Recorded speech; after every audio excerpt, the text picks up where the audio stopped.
ओम श्री विष्णवे नमः। आप सभी का मेरे YouTube चैनल पर हार्दिक स्वागत है। आज से पहले कार्तिक मास के 16वें अध्याय में आपने सुना अन्नकूट पर्व के महात्म्य के बारे में। साथ ही आपने जाना कि गोवर्धन पूजा किस तरह से की जाती है और इस दिन दामाद की पूजा क्यों करनी चाहिए। आज की वीडियो में सुनिए कार्तिक मास का 17वां अध्याय। 5 नवंबर 2021 शुक्रवार के दिन सूर्योदय का समय रहेगा सुबह 6:38 और सूर्यास्त का समय रहेगा शाम 5:42 पर।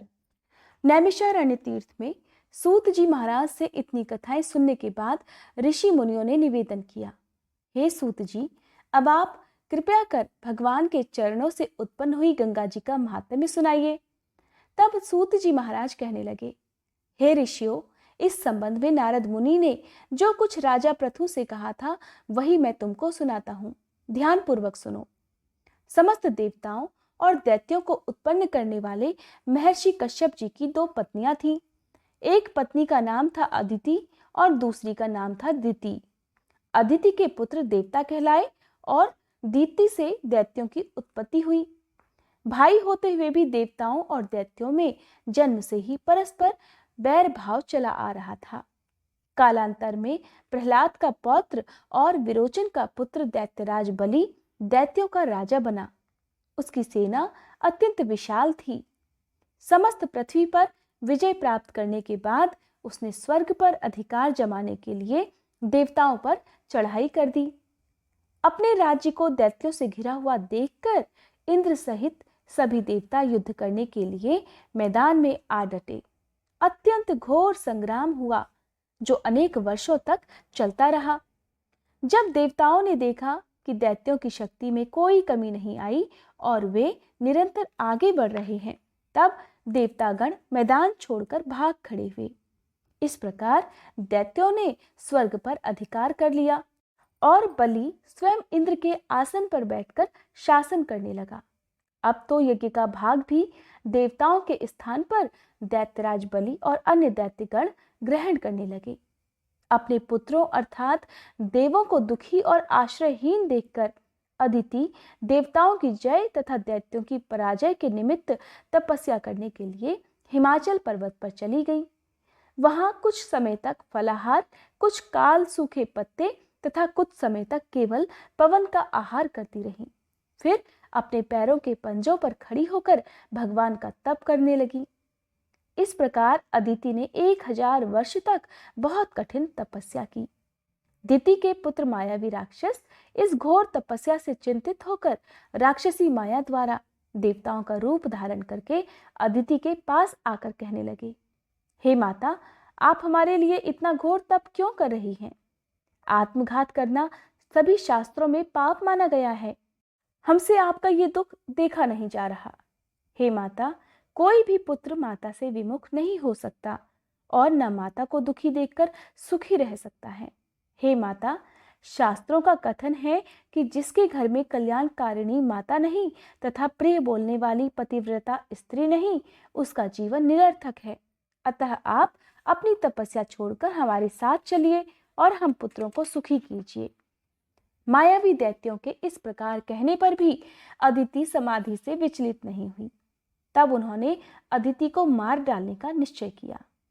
इस कुकृत्य के लिए दैत्यों ने उस वन में ही आग लगा दी जिसमें अदिति तपस्या कर रही थी, और भगवान की कृपा से उस अग्नि द्वारा अदिति को किसी प्रकार की कोई हानि ही नहीं पहुंची और उन्हें इस अग्नि का पता तक नहीं चल पाया।